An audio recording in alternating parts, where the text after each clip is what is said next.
ان کا تو ہر بندہ ان سے مل کر باہر آ کے پریس کانفرنس کرتا ہے. ہماری قید میں تو تصور نہیں تھا کہ کوئی قیدی کو مل لے یا مل بھی لے تو اس کے بعد پریس کانفرنس کر سکے. تو وہ تو موج میں ہے باڈی. اور دیکھیے اسی سیل کے اندر ہیں جس سیل میں مجھے رکھا تھا. اگر آج وہ یہ شکایت کر رہے ہیں کہ انہیں ایک غلط سیل میں رکھا گیا ہے تو سب سے پہلے تو وہ مجھ سے معافی مانگے نا, اگر وہ غلط سیل تھا کہ مجھے اس میں کیوں رکھا تھا. لیکن اگر وہ سیل میرے لیے ٹھیک تھا, میں بھی ممبر قومی اسمبلی تھا, تو پھر خان صاحب کے لیے ٹھیک ہے, پھر کیوں شکایت کرتے ہیں. پھر جی سابق وزیر اعظم, میں نے تو آج تک عمران خان کی کوئی ایسی تصویر نہیں دیکھی کہ جس میں وہ پسینے سے شرابور عدالت میں پیش ہوا ہو. میں نے تو نواز شریف صاحب کو کوٹ لکھپت جیل میں اس حالت میں دیکھا ہوا ہے کہ ان کے کپڑے پسینے سے ایسے شرابور تھے جیسے لگتا تھا کہ ابھی یہ شاور کے نیچے سے نکل کر آئے ہیں. تو کیا وہ 3 دفعہ کا وزیر اعظم اس سلوک کا مستحق نہیں تھا جس سلوک کا آج یہ پی ٹی آئی والے تقاضا کر رہے ہیں. لیکن ہم نے تو عمران خان صاحب سے کوئی ایسا بدلہ نہیں لیا کہ جس کا انہوں نے نشانہ نواز شریف صاحب کو بنایا تھا. تو لہٰذا ہمت کریں, بہادری کے ساتھ حالات کا سامنا کریں. صبح شام چیخیں نکلتی ہیں, اصل میں یہ این آر او چاہتے ہیں. کبھی امریکہ کے پاؤں پکڑتے ہیں, وہاں کانگریس میں جا کے سینیٹرز کو, کانگریس مین کو منتیں کرتے ہیں کہ جناب ہمیں معافی دلوا دو. کبھی برطانیہ میں ہاؤس آف لارڈز میں جا کے ان کے ممبرز پارلیمنٹ کے آگے منتیں کرتے ہیں کہ ہمیں معافی دلوا دو. این آر او نہیں ملے گا, آپ کو اپنی بے گناہی ثابت کرنی پڑے گی, آپ کو رسیدیں دکھانی پڑیں گی نا. آپ دوسروں سے رسیدیں مانگتے تھے تو بھی رسیدیں دکھا دیں. 190 پاؤنڈ کدھر کیا, کس کے کہنے پہ کیا؟ اربوں روپے, 190 ملین پاؤنڈ جو کہ 50 ارب کے قریب, 40 ارب کے روپے کے قریب رقم ہے. اس میں 5 یونیورسٹیاں بن سکتی تھیں, اس میں کوئی 8-10 ہسپتال بن سکتے تھے بہت اچھے, اس میں غریبوں کے بچوں کو, ہزاروں بچوں کو اسکالرشپس مل سکتے تھے. آپ نے وہ سارا پیسہ چند ہیرے کے نیکلسوں کی خاطر اور کچھ زمین کے ٹکڑوں کی خاطر. وزیر احسن اقبال میڈیا سے گفتگو کر رہے ہیں. انہوں نے کہا کہ پارٹی کو سرگرم کرنے کی تجاویز پر غور کیا گیا. نواز شریف نے ہدایت کی کہ مہنگائی سے نجات دلائیں. ہم سے تو جیلوں میں کوئی وکیل نہیں مل سکتا تھا, ان سے 2 دن میں 2 بار وکلا کی ملاقاتیں ہوتی ہیں. پانی پی ٹی آئی کو اسی سیل میں رکھا گیا جس میں مجھے رکھا گیا. ان کو انڈر ویلیو کیوں کیا اور انڈر ویلیو کر کے ان کو 2 نمبری کے ساتھ کیوں بیچا؟ اگر آپ ثابت کر دیں کہ آپ نے یہ جرم کیا ہے تو آپ کو اپنے کرتوتوں کی اور اپنے ان جرائم کی سزا کے لیے تیار. لوکل گورنمنٹ کے حوالے سے بڑا آج یہ میٹنگ تھی کہ عمران خان صاحب اڈیالہ جیل میں مجھے کر رہے ہیں, پھر تو حکومت بددیانتی کر رہی ہے کہ باقی قیدیوں کو کھانے کو دال نہیں ملتی. آپ عمران خان سے موجیں حکومت کروا رہی ہے, اس کے رسپانسبل تو آپ ہیں. دیکھیے یہ آپ ہماری فراخ دلی کہہ لیں کہ ہم اپنے مخالفوں سے وہ سلوک نہیں کرتے کہ جو سلوک انہوں نے کیا تھا. احسن صاحب, جو قوم کا مسئلہ ہے اس ٹائم بجلی کے بل ہیں, کیپیسٹی پیمنٹس کی, اور آئی پی پیز کے ساتھ کیا کرنے جا رہے ہیں عمران خان؟ دیکھیے سب سے پہلی بات یہ ہے, میں نے شروع ہی وہاں سے کی تھی کہ پنجاب حکومت نے 14 روپے کا ریلیف دیا ہے جس پر عمل شروع ہو چکا ہے. چونکہ گرمیوں کے اندر کنزمپشن بڑھتی ہے اور ایک عام کنزیومر کا سلیب بڑھ جاتا ہے. جب وہ اوپرلی اونچلی سلیب میں آتا ہے تو اس کا بجلی کا بل بڑھ جاتا ہے.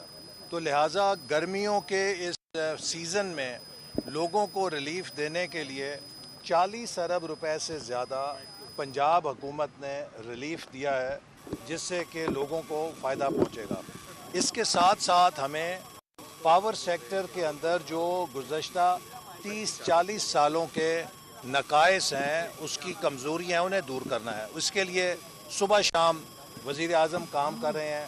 جو چین کے ساتھ ہمارے معاہدے ہیں اور جو منصوبے ہیں, ہم کوشش کر رہے ہیں کہ ان کو امپورٹڈ کول کی بجائے تھار کول کے اوپر تبدیل کریں, جس سے کہ بجلی کی لاگت کم کرنے میں مدد ملے گی اور اس سے بجلی کے نرخ بھی کم ہو سکیں گے. تو انشاءاللہ تعالی جیسے 2013 میں 18 گھنٹے کے لوڈ شیڈنگ کا مسئلہ ہم نے حل کیا, اسی طرح اگلے 1-2 سالوں کے اندر آپ دیکھیں گے کہ پاور سیکٹر کے جو نرخوں کا معاملہ ہے اور اس کی سپلائی میں تعطل کا معاملہ ہے، اس کو بھی حل کرنے میں کامیاب احسن صاحب ہوں۔ یہ بتا دیں کہ لوکل گورنمنٹ ایکٹ کے حوالے سے بڑی آج تفصیلی میٹنگ آپ کو بریفنگ بھی مل گئی، تقریباً جو ایکٹ ہے وہ آپ کا تیار ہے اور 6 ماہ سے وہ تیار ہو رہا ہے۔ اب یہ بتا دیں کہ ایکٹ تو تیار ہو جائے گا، اسمبلی میں بھی ممکنہ طور پر آئندہ اجلاس میں چلا جائے گا، انتخابات کب کرائیں گے یہ بتا دیں، اور دوسرا یہ بتائیں کہ نیشنل ڈائیلاگ کے لیے مسلم لیگ نون نے کوئی ایک قدم آگے بڑھانے کے حوالے سے کوئی اقدام اپنائی ہے؟ دیکھیے، کل وزیر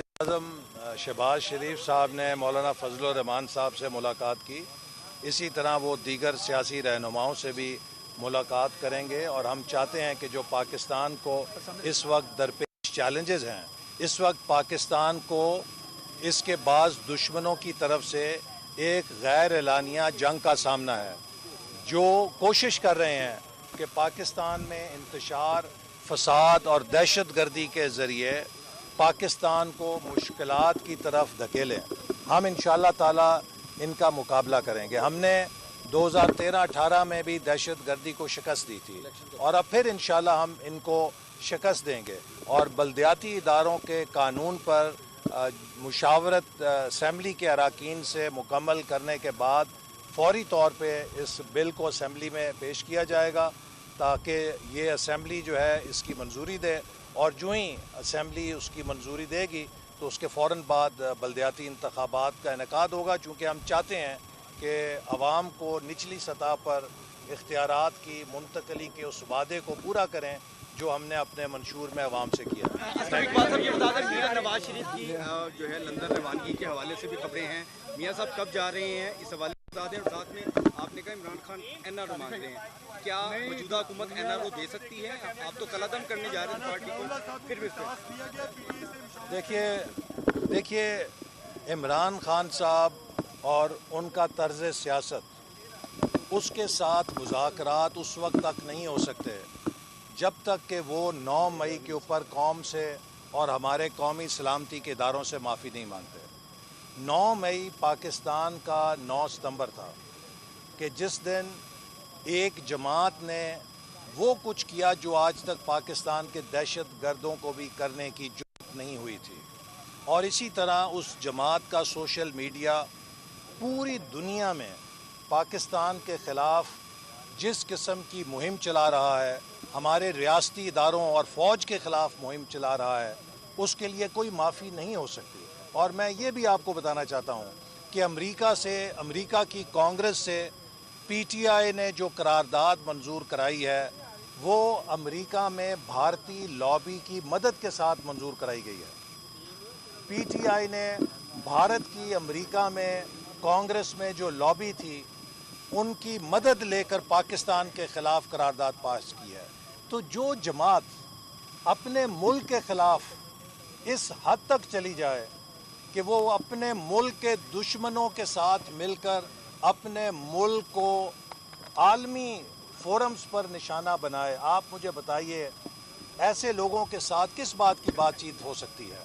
لہٰذا میں اس بات پر بہت واضح کہنا چاہتا ہوں کہ پی ٹی آئی نے اگر اپنے لیے سیاست میں جگہ پیدا کرنی ہے تو انہیں اس دہشت گردی کی، اس انتہا پسندی کی اور ملک دشمن سیاست سے یو ٹرن لے کر قوم سے معافی مانگنی پڑے گی، پھر ان کے لیے جگہ بنے گی۔ میاں نواز شریف کی لندن روانگی کے متعلق چرچا بندی تھی، تو اس سے جو اگلا پروگرام ہے اس میں آسانی ہوگی؟ دیکھیے، اس وقت جو حکومت نے اصلاحات کا ایجنڈا اپنایا ہے، آپ دیکھیے اسٹاک ایکسچینج پاکستان میں ہائیسٹ لیول پہ چلا گیا ہے، یہ ایک مثبت رجحان ہے نا۔ اسی طرح جو مہنگائی تھی جو 30% کے اوپر تھی، وہ تقریباً 11.5% تک گر چکی ہے، اور فوڈ انفلیشن جو ہے تقریباً 2% تک گر چکی ہے۔ یہ وہ انڈیکیٹرز ہیں کہ جو آج سے 2 سال پہلے بے قابو تھے، آج الحمدللہ چاہے مہنگائی ہے، چاہے ملک کے اندر بے روزگاری ہے، چاہے ملک کی قرضوں کا حجم ہے، اگر آپ tax to G D P ratio دیکھیے تو آج ہم اس میں بھی نیچے کی طرف آ رہے ہیں۔ جو عمران خان کے دور میں پاکستان کو قرضوں کے راکٹ پہ چڑھا دیا گیا تھا کہ قرضے لے لے کر سارا ملک چل رہا تھا، جس کا آج ہم خمیازہ بھگت رہے ہیں کہ اگر وفاقی حکومت کے محاصل 10,000 ارب ہیں تو 10,000 ارب کی قرضوں کی ادائیگی ہے. تو یہ وہ صورتحال ہے جو ہمیں درپیش ہے. اس سے اب ہم نکلنے کے لیے اصلاحات کر رہے ہیں. قرضے کا بوجھ کم ہو رہا ہے, مہنگائی کی شرح آہستہ آہستہ کم ہونا شروع ہو گئی ہے, سٹاک مارکیٹ بہتر ہو رہی ہے. بین الاقوامی ریٹنگ ایجنسی, یہ دوسری موڈیز کی ریٹنگ ایجنسی ہے, اس سے پہلے فچ نے پاکستان کو اپ گریڈ کیا تھا. تو آہستہ آہستہ پاکستان بحالی کی طرف چل رہا ہے. وفاقی وزیر احسن اقبال میڈیا سے گفتگو کر رہے تھے. انہوں نے کہا کہ پارٹی کو سرگرم کرنے کی تجاویز پر غور کیا گیا. نواز شریف نے ہدایت کی کہ مہنگائی سے نجات دلائیں. ہم سے تو جیلوں میں کوئی وکیل نہیں مل سکتا تھا. ان سے 2 دن میں 2 بار وکلا کی ملاقاتیں ہوتی ہیں. پانی پی ٹی آئی کو اسی سیل میں رکھا گیا جس میں مجھے رکھا گیا. NRO نہیں ملے گا, رسیدیں دکھانا ہوں گی. انہوں نے کہا کہ ہماری کوششیں عوام کو مہنگائی کے سونامی سے نکالیں. نون لیگ کی حکومت دن رات اس پر کام کر رہی ہے. ہم چاہتے ہیں عوام کو زیادہ سے زیادہ ریلیف فراہم کریں. نہیں ہے, لیکن جیسے آپ کو پتہ ہے کہ پہلے بھی وہ اپنے معالج کو کنسلٹ کرنے کے لیے جاتے رہے ہیں, اور اگر کبھی وہ جائیں گے تو اپنے چیک اپ کے لیے جائیں گے اور پھر واپس آ جائیں گے. وفاقی وزیر منصوبہ بندی احسن اقبال میڈیا سے گفتگو کر رہے تھے. انہوں نے کہا کہ پارٹی کو سرگرم کرنے کی تجاویز پر غور کیا گیا ہے. بانی پی ٹی آئی کو اسی سیل میں رکھا گیا جس میں مجھے رکھا گیا. ہم سے تو جیلوں میں کوئی وکیل نہیں مل سکتا تھا. ان سے 2 دن میں 2 بار وکلا کی ملاقاتیں ہوتی ہیں.